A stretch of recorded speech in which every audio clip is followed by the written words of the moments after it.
সেই বাজেটকে একটি দল বলে গণবিরোধী বাজেট।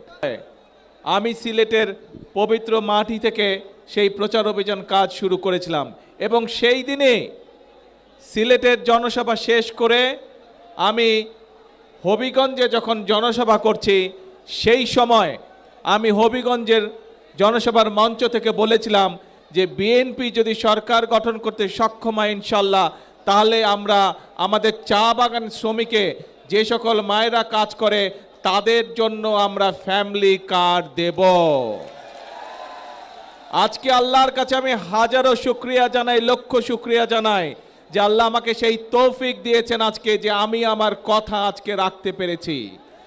আমি আজকে আমার সরকার যে কথা আমি দিয়েছিলাম, আমার সরকার আজকে চা বাগানের শ্রমিকদের যারা নারী শ্রমিক আছেন তাদের কাছে আমরা ফ্যামিলি কার্ড পৌঁছে দিয়েছি আজকে। হ্যাঁ, আমরা হয়তো আজকে সবাইকে দিতে পারিনি, কিন্তু ইনশাল্লাহ আগামী 1 বছরের মধ্যে আমরা প্রায় সকল নারী শ্রমিকের কাছে, চা বাগানের সকলের কাছে আমরা ফ্যামিলি কার্ড পৌঁছে দেব ইনশাল্লাহ। প্রিয় ভাই বোনেরা, বিগত 17 তারিখের ফেব্রুয়ারির 12 তারিখের নির্বাচনে এই বাংলাদেশের মানুষ বাংলাদেশ জাতীয়তাবাদী দলকে নির্বাচিত করেছিল। কেন?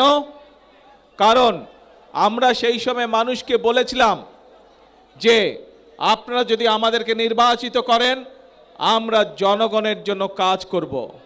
প্রথম একটি কাজের কথা বলেছিলাম, সেটি হচ্ছে যে আমরা বিশ্বাস করি এই আমাদের প্রিয় মাতৃভূমি বাংলাদেশকে যদি সামনের দিকে এগিয়ে নিয়ে যেতে হয় তাহলে সকলকে একসাথে আমাদের সহযোগিতা করতে হবে, সকলকে একসাথে কাজ করতে হবে। এবং সেজন্যই আমরা মনে করি যে পুরুষদের পাশাপাশি আমরা যদি নারীদেরকে সাহায্য করতে না পারি স্বাবলম্বী হওয়ার জন্য, তাহলে দেশকে এগিয়ে নিয়ে যাওয়া সম্ভব নয়। এবং সেই জন্যই নারীদেরকে স্বাবলম্বী করে গড়ে তোলার জন্য আমরা এই ফ্যামিলি কার্ডের কথা বলেছিলাম। বাংলাদেশে প্রায় 4 কোটির মতন পরিবার রয়েছে। আমরা বলেছিলাম যে আমরা যদি সরকার গঠন করতে সক্ষম হই 12 তারিখের নির্বাচনে, তাহলে পর্যায়ক্রমিকভাবে সকল পরিবারের কাছে আমরা ফ্যামিলি কার্ড পৌঁছে দেব।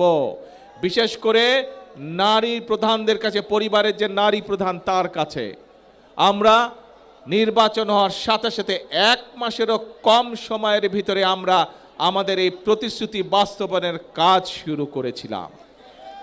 প্রিয় ভাই বোনেরা, আমাদের লক্ষ্য পরিষ্কার, বাংলাদেশের ভাগ্যের পরিবর্তন করা, বাংলাদেশের মানুষের ভাগ্যের পরিবর্তন করা। এবং সে কারণেই আপনারা দেখেছেন যে আজকে শুধু ফ্যামিলি কার্ডই নয়, ফ্যামিলি কার্ড দেবার পাশাপাশি এই যে চা বাগানের শ্রমিক, নারী শ্রমিক যারা, তাদের কাছে আমরা অনেকের কাছে আমরা ঘর প্রদানের জন্য 2 লক্ষ টাকা আমরা দিয়েছি 50 জন শ্রমিককে। 2 লক্ষ টাকা করে দিয়েছি 50 জন। আমি এখানে স্টেজের মধ্যে 3 জনের হাতে সেই 2 লক্ষ টাকার চেক তুলে দিয়েছি। আর বাকি আমরা প্রশাসনের মাধ্যমে বাকি যারা পেয়েছেন আজকে সকলের কাছে ইনশাল্লাহ আমরা সেই টাকা পৌঁছে দেব। আপনারা পেয়ে যাবেন সেই টাকা 2 লক্ষ, যাতে চা শ্রমিকরা অত্যন্ত কষ্টে থাকে আমরা জানি, সেই ধীরে ধীরে তাদেরকে একটু ভালো অবস্থায় যাতে আনা যায় সেই জন্য আমরা 2 লক্ষ টাকা করে দিয়েছি। এর বাইরেও চা শ্রমিকদের সন্তানরা যাতে লেখাপড়া শিখতে পারে সেই জন্য আমরা তাদেরকে বিশেষ স্কলারশিপ দিয়েছি, তাদের সন্তানদেরকে স্কলারশিপ দিয়েছি। প্রায় 150 জনের মতন চা শ্রমিক পরিবারের সন্তানদেরকে আমরা স্কলারশিপ দিয়েছি। এর বাইরে আমরা এখানে দেখেছেন, আপনারা এই হাজার হাজার মানুষ দেখেছেন যে প্রতিবন্ধী মানুষ কয়েকজন এসেছেন এই মঞ্চে, তাদের হাতে তাদের চিকিৎসার জন্য আমরা 50,000 কাউকে, 10,000 কাউকে আমরা টাকাটা তুলে দিয়েছি, চেক তুলে দিয়েছি। বাকিগুলো আমি কয়েকজনের হাতে দিয়েছি, বাকি টাকাগুলো প্রশাসনের পক্ষ থেকে তাদের ঘরে পৌঁছে দেওয়া হবে। প্রিয় ভাই বোনেরা, নিশ্চয়ই আপনাদের মনে আছে আমরা বলেছিলাম এই কাজগুলোর পাশাপাশিও আমরা এই দেশের কৃষকদের পাশেও দাঁড়াতে চাই এবং এই যে বর্তমান বাজেট যেটা আমরা কয়েকদিন আগে বাজেট সংসদে উপস্থাপন করেছি, সেই বাজেটে আমরা অর্থ বরাদ্দ করেছি আগামী বছর, এই যে সামনে এখন জুলাই মাস থেকে আগামী 1 বছর পর্যন্ত আমরা বাংলাদেশের 40 লক্ষ কৃষক ভাইয়ের হাতে আমরা কৃষক কার্ড তুলে দেব। ঠিক একইভাবে আগামী 1 বছরে 40 লক্ষ পরিবারের কাছে যেমন ফ্যামিলি কার্ড তুলে দেব, 40 লক্ষ কৃষকের কাছে আমরা কৃষক কার্ড তুলে দেব। প্রিয় ভাই বোনেরা, শুধু তাই নয়, আমরা নির্বাচনের আগে বলেছিলাম যে আমরা এই বাংলাদেশে, আমি মুসলমান, আরেকজন আছেন হিন্দু ভাই, আরেকজন আছেন বৌদ্ধ, আরেকজন আছেন খ্রিস্টান, আমরা বিভিন্ন ধর্মের মানুষ শান্তিতে এই বাংলাদেশে বসবাস করি, হাজার বছরের ঐতিহ্য আমাদের। কিন্তু এই যে আমাদের ধর্মীয় শিক্ষক বা ধর্মীয় গুরু যারা, মসজিদ মাদ্রাসাই হোক, গির্জাই হোক, মন্দির হোক, এখানে যারা আছেন ধর্মীয় ব্যক্তিত্ব বা ধর্মীয় গুরু, এই মানুষগুলো মানবতর জীবনযাপন করেন অনেকে। আমরা বলেছিলাম বিএনপি সরকার গঠনে সক্ষম হলে এই মানুষগুলোকে আমরা সরকারের পক্ষ থেকে সম্মানের ব্যবস্থা করব। প্রিয় ভাই বোনেরা, আপনারা দেখেছেন আমাদের সেই প্রতিশ্রুতি আমরা রক্ষা করেছি। যেভাবে আমরা মায়েদের হাতে ফ্যামিলি কার্ড তুলে দিচ্ছি ধীরে ধীরে, যেভাবে আমরা কৃষক ভাইদের আছে কৃষক কার্ড তুলে দেওয়ার চেষ্টা করছি ধীরে ধীরে, আমরা একইভাবে ইমাম, মুয়াজ্জিম, খতিব সহ অন্যান্য ধর্মের যারা ধর্মীয় গুরু আছেন তাদের হাতেও সম্মানের ব্যবস্থা তুলে দিচ্ছি। আপনারা আজকে আপনাদের স্বচক্ষে দেখলেন যে আমরা যারা মেধাবী স্টুডেন্ট, যারা কিন্তু অর্থনৈতিক কারণে ঠিকভাবে বই কিনতে পারে না, পড়ালেখা করতে পারে না, এরকম চা শ্রমিক পরিবারের যারা সন্তান, তাদের হাতেও আমরা তুলে দিয়েছি অর্থ সরকারের পক্ষ থেকে। অর্থাৎ আমরা মানুষের পাশে দাঁড়াতে চাই, মানুষকে সহযোগিতা করতে চাই। প্রিয় ভাই বোনেরা, এটাই হচ্ছে বিএনপির রাজনীতি। আমরা দেশকে এগিয়ে নিতে চাই, দেশের ভাগ্য পরিবর্তন করতে চাই, মানুষকে মানুষের ভাগ্যের পরিবর্তন করতে চাই। প্রিয় ভাই বোনেরা, কিন্তু প্রিয় ভাই বোনেরা, আপনারা কি মনে করেন যেই কাজগুলো, যেই বিষয়গুলো আপনাদের চোখের সামনে দেখেছেন, আগামী 5 বছর বিএনপি এই কাজগুলো অব্যাহত রাখুক? আপনারা কি এটা চান? কে মায়েরা, আপনারা কি চান বাংলাদেশের সকল মায়েদের কাছে আমরা ফ্যামিলি কার্ড পৌঁছে দেই? আচ্ছা, ধন্যবাদ। কিন্তু কয়েকদিন ধরে দেখুন পত্র পত্রিকাগুলো, আমরা দেখছি আমরা যেই বাজেট উপস্থাপন করেছি সেই বাজেটের মধ্যে আমরা এই ফ্যামিলি কার্ডের জন্য অর্থ বরাদ্দ রেখেছি। আমরা যে বাজেট উপস্থাপন করেছি সংসদে, সেই বাজেটের মধ্যে আমরা কৃষক কার্ডের জন্য অর্থ বরাদ্দ রেখেছি। আমরা যেই বাজেট উপস্থাপন করেছি সেই বাজেটে আমরা আমাদের দেশের ছেলেমেয়েরা, স্টুডেন্টরা যাতে স্কুল কলেজে ভালো করে লেখাপড়া করতে পারে, যাতে খেলাধুলা করতে পারে, তার জন্য অর্থ বরাদ্দ রেখেছি। আমরা যেই বাজেট পেশ করেছি জাতীয় সংসদে, সেখানে এই যে হাজার হাজার আপনারা মানুষ, সারা বাংলাদেশে যে কোটি কোটি মানুষ, তারা যাতে সঠিকভাবে চিকিৎসা পেতে পারে, সেই জন্য এই প্রত্যেক উপজেলা পর্যায়ে যে 50 বেডের হসপিটাল আছে, সেটিকে ইনশাল্লাহ আগামী 5 বছর আমরা 100 বেড করব।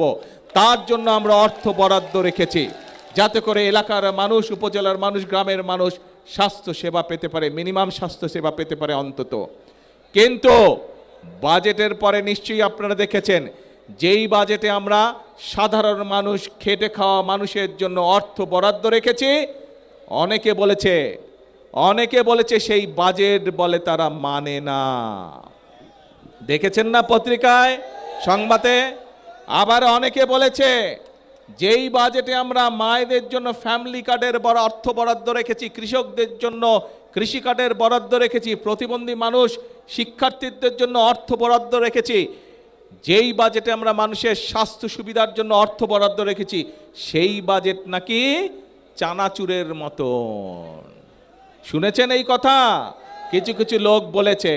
প্রিয় ভাই বোনেরা, যেই বাজেট জনগণের বাজেট, যেই বাজেটের মাধ্যমে, অর্থ বরাদ্দের মাধ্যমে আমরা জনগণের ভাগ্যের পরিবর্তন করতে চাই, সেই বাজেটকে যারা চানাচুরের সাথে তুলনা করে, যেই বাজেটে আমরা জনগণের জন্য স্বাস্থ্য সুবিধার অর্থ বরাদ্দ রেখেছি, কৃষক ভাইদের জন্য অর্থ বরাদ্দ রেখেছি, যেই বাজেটে আমাদের সন্তানরা যাতে ভালোভাবে লেখাপড়া শিখতে পারে তার জন্য সর্বোচ্চ বাজেট রেখেছি, সেই বাজেটকে বলে তারা গণবিরোধী বাজেট।